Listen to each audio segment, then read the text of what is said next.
Hello दोस्तों, मैं सत्यदेव कुमार। आज नए चैप्टर चालू कर रहे हैं, वो है पार्टनरशिप। पार्टनरशिप में जो है कुछ बेसिक चीज़ें बताते हैं, जैसे कि उसका फार्मूला बेसिस क्वेश्चन होते हैं। तो इसमें जो है फार्मूला होता है लाभ बराबर निवेश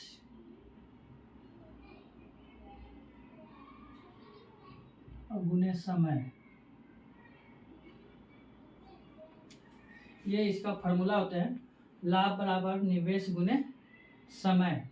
यानी जितना निवेश करेंगे और जितना टाइम तक, जितना अधिक समय तक लगाएंगे उतना ही ज़्यादा प्रॉफिट होगा।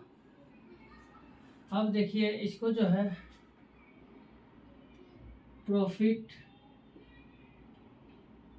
निवेश इन्वेस्टमेंट इनटू टाइम। जैसा कि इसमें आय खपत में बताए थे कि दो प्रोडक्ट मिलके तीसरा प्रोडक्ट बनता है, तो उसमें मान लीजिए कि ये P जो है कांस्टेंट है। कांस्टेंट का मतलब क्या होता है? स्थिर। उसमें क्वेश्चन में उस चीज़ का जिक्र नहीं किया हो या सभी समान हो तब उसको कांस्टेंट बोलते हैं। जब ये कांस्टेंट होगा तो ये बढ़ेगा, ये बढ़ेगा तो ये घटेगा। यानी इन्वेस्टमेंट बढ़ेगा और टाइम कम होगा। जब ये होगा तब, यानी प्रॉफिट कांस्टेंट होगा तब। फिर देखिए अगर P equal to I into T, अगर देखिए इन्वेस्टमेंट कांस्टेंट हो, इन्वेस्टमेंट कांस्टेंट हो तो ये जो है P अगर बढ़ेगा तो वो I भी बढ़ेगा, एक दूसरे के समानुपाती होता है। यानी P का जो रेशियो होगा P इक्वल टू टी हो जाएगा। यानी P का जो रेशियो होगा वही रेशियो T का होगा। फिर देखिए मान लिया कि P बराबर I इंटू टी। अगर T कांस्टेंट हो गया तब P जितना बढ़ेगा उतना I होगा। यानी कहने का मतलब क्या है कि P का रेशियो बराबर I का रेशियो होगा। ये तीन चीज होते हैं। तो ये जरूरी नहीं कि सभी जगह कांस्टेंट ही होंगे, लेकिन जहाँ कांस्टेंट होते हैं वहाँ पर इसका यूज इस तरह करते हैं और ज़्यादातर बेसिक यही चलेंगे। ये फार्मूला ही P equal to I into T, लाभ बराबर निवेश गुने टाइम। ये मेन बेसिक क्वेश्चन फार्मूला है जो कि यही ज़्यादातर यूज होंगे। ये कहीं कहीं पर लगेंगे तो इसका यूज करेंगे। तो अब जो है क्वेश्चन की तरफ चलते हैं, इसको अब मिटाते हैं।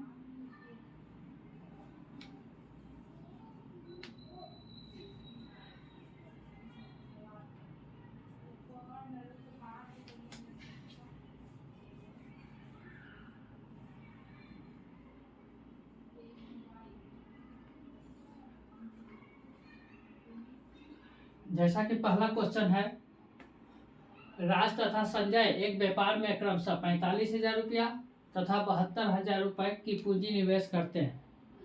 ज्ञात करें कि 52,000 रुपये के वार्षिक लाभ में प्रत्येक का हिस्सा क्या होगा।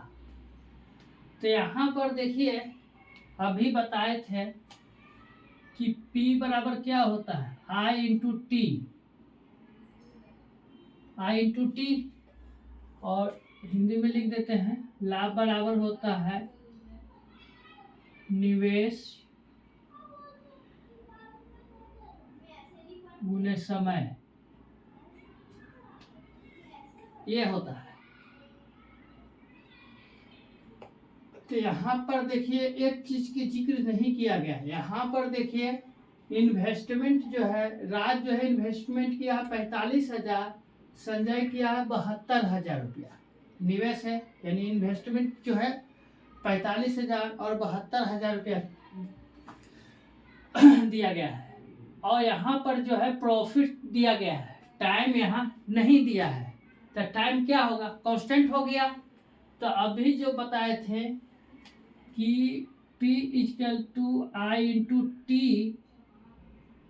तो यहाँ T कांस्टेंट है, यानी जो P होगा वही I होगा, जो I होगा वही T होगा।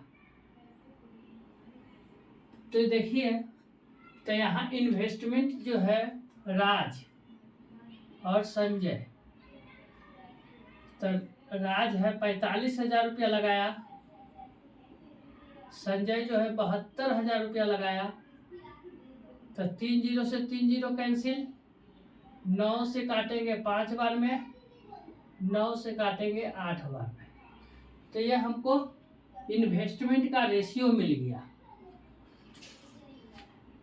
अब कह रहा है कि इसमें प्रत्येक का हिस्सा बताना है। तो ये जो है किस चीज का रेशियो है, इन्वेस्टमेंट का, लेकिन टाइम कांस्टेंट है, तो यही रेशियो किसका हो जाएगा, ये जो हो जाएगा प्रॉफिट का। तो प्रॉफिट का रेशियो यही 5:8 होगा। ये हम बताए थे ना कि जितना आई होगा उतना ही पी होगा, जितना पी होगा वही आई होगा। तो अब जो है पूछा गया है कि प्रत्येक का हिस्सा कितना होगा 52,000 में। तो देखिए, अब जो है राज का निकालना है, तो 52,000 टोटल है। यहाँ टोटल कितना हुआ, 8 5 13। राज का निकालना है, तो 5 से गुना, तो 13 चौक 52।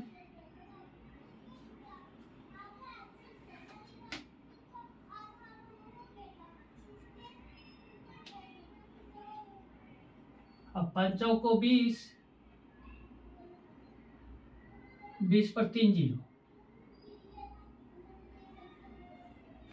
20,000 हो गया। अब जो है किसका निकालना है, संजय का। तो संजय का निकालना है,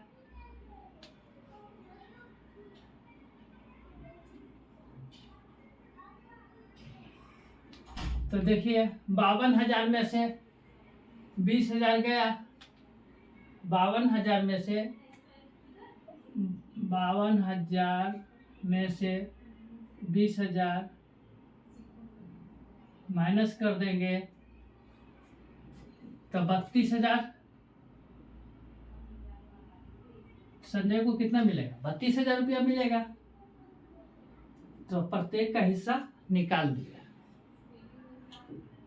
फिर देखिए सेकंड सवाल, 3 व्यक्ति साझेदारी में 1,200 रुपया, 1,800 रुपया तथा 1,500 रुपया लगाते हैं। यदि 750 रुपया का मुनाफा हुआ हो तो उनमें पहले व्यक्ति को कितना मिला होगा। यहाँ भी देखिए कि इन्वेस्टमेंट का जो है दिया हुआ है और प्रॉफिट दिया हुआ है। यहाँ टाइम की चर्चा नहीं की गई है, तो टाइम की चर्चा नहीं किया गया है तो टाइम कांस्टेंट हो जाएगा। फिर देखिए, यानी P = I × T, तो T जो है कांस्टेंट है, टाइम की चर्चा नहीं की गई है, तो इसलिए P जो है, P का रेशियो = I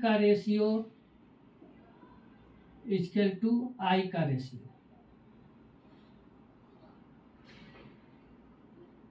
जो P का रेशियो होगा वही I का रेशियो होगा, जो I का रेशियो होगा वही P का रेशियो होगा।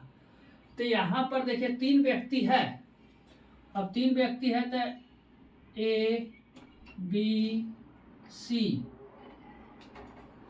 एक लगाया है 1200, दूसरा जो है लगाया 1,800 और तीसरा व्यक्ति 1,500। ये किसका है, इन्वेस्टमेंट का रेशियो है। तो ये 2 0 से 2 0 कैंसिल। अब देखिए 3 से काटेंगे 4 बार में, 3 से काटेंगे 6 बार में, 3 से काटेंगे 5 बार में। ये इन्वेस्टमेंट का रेशियो है यहाँ। यही रेशियो किसका हो जाएगा? पी का। तो पी बराबर भी यही होगा 4 6 5, 4 6 5 हो गया।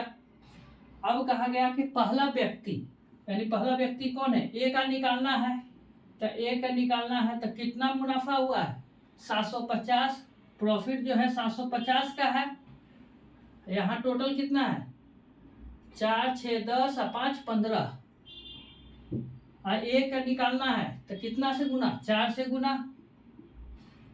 तो 4 15 से काटेंगे, 15 पचे 75, यानी 5 पर 0, 5 चौको 20, यानी 200 रुपया। ए को कितना मुनाफा हुआ? 200 रुपया।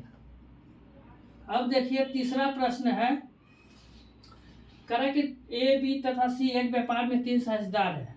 यदि ए की पूंजी का 2 गुना, बी की पूंजी का 3 गुना तथा सी की पूंजी ए की पूंजी के 4 गुने के बराबर है, तो 13,600 रुपया कुल लाभ में से सी का हिस्सा कितना है? तो यहाँ देखिए समझने वाली बात है कि ए की पूंजी का 2 गुना, बी की पूंजी का 3 गुना तथा सी की पूंजी ए की पूंजी के 4 गुने के बराबर है। तो पहले देखिए यहाँ बोला गया है ए की पूंजी का 2 गुना, बी की पूंजी का 3 गुना। तो इसको जो है रेशियो कैसे निकालेंगे? जब 2 बराबर होता है तो जो है डिजिट उलट जाता है, ए वाला बी पर और बी वाला ए पर आ जाता है। तो यहाँ 3 और 2 का रेशियो हो गया। लेकिन सी का रेशियो कैसे निकालेंगे? अब यहाँ पर तो यहाँ पर बोला गया है सी की पूंजी ए की पूंजी का 4 गुने के बराबर है। तो इसका ए की पूंजी है 3, इसका 4 गुना। तो 4 गुना कितना हो गया? 4, 3 को 4 से गुना कर देंगे, 4 3 12। ये हो गया सी का पूंजी। अब यहाँ पर जो है टोटल प्रॉफिट दिया है 13,600। तो इनमें सी का हिस्सा बताना है। तो सी का हिस्सा कितना हो जाएगा? 13,600 तो टोटल प्रॉफिट है।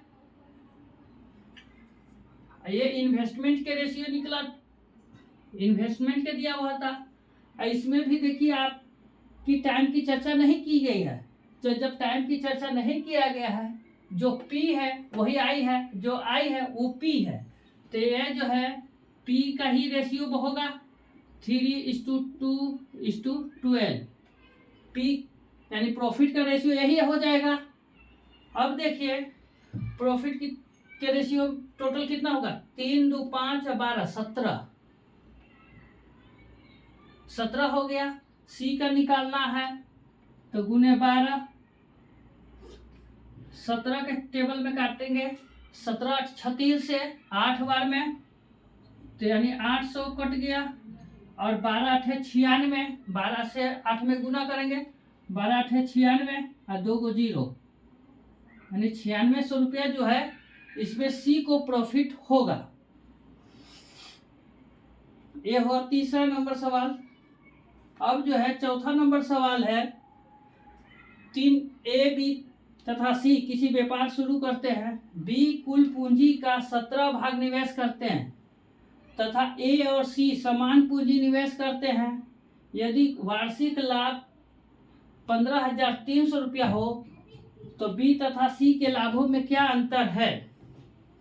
तो यहाँ देखिए इसमें भी आप देखिए कि समय की कोई चर्चा नहीं की गई है। तो समय की चर्चा नहीं की गई है तो टी कांस्टेंट हो गया। जो इन्वेस्टमेंट होगा और प्रॉफिट होगा वही रेशियो समानुपाती में होगा, यानी पी का रेशियो जो है आई का रेशियो होगा और आई का रेशियो पी का रेशियो होगा। तो इसमें जो है बताते हैं, यहाँ कुल मान लीजिए और 3 व्यक्ति है ए बी और सी। तो कुल जो है मान लीजिए कुल का करा कुल मान लीजिए 17 तो बोला गया है बी को जो है कुल पूंजी का 7/17 भाग निवेश करता है, तो इसका 7/17 का 7/17 करेंगे तो 17 कैंसिल, यानी 7। बी को कितना मिलेगा? 7 मिला। अच्छा, टोटल 17 था, इसमें बी को 7 मिल गया, तो बचा कितना? 10। तो 10 में कह रहा है कि ए और बी को समान समान बांटना है, तो दो आदमी को बीच 10 है, तो कितना कितना मिलेगा? 5-5 का। तो ए को 5 और सी को भी 5। लेकिन इसमें टोटल क्या निकालना है? बी और सी के लाभों में अंतर। अब देखिए, ये तो इन्वेस्टमेंट का रेशियो हो गया, इन्वेस्टमेंट का रेशियो आया, यही रेशियो किसका होगा? प्रॉफिट का। तो प्रॉफिट बराबर भी यही होगा 5:7:5। ये प्रॉफिट का रेशियो यही हो जाएगा। अब बोला गया है बी और सी के लाभ में अंतर। बी और सी में कितना का अंतर है? 2 का। बी और सी में 2 का अंतर। अच्छा, बी माइनस सी निकालना है, तो टोटल कितना दिया है? 15,300। यहाँ टोटल कितना हो गया? 17, कुल 17 माने थे। अच्छा, ये देखिए, फिर बी दोनों में अंतर निकालना, अंतर कितना का है? 2 का। गुने 2, 17 के टेबल पढ़ेंगे, 17 9 53 से, तो 900 भाग में कट गया 10, यानी 9,000 है। अब जो है 9 दूनी 18,000 रुपया, दोनों में बी और सी में अंतर है। आज जो है पार्टनरशिप का फर्स्ट क्लास था। इसी तरह रेगुलर हमारी क्लासेस चलती रहेगी। इसमें किसी भी प्रकार की डाउट हो तो कमेंट जरूर करें। धन्यवाद।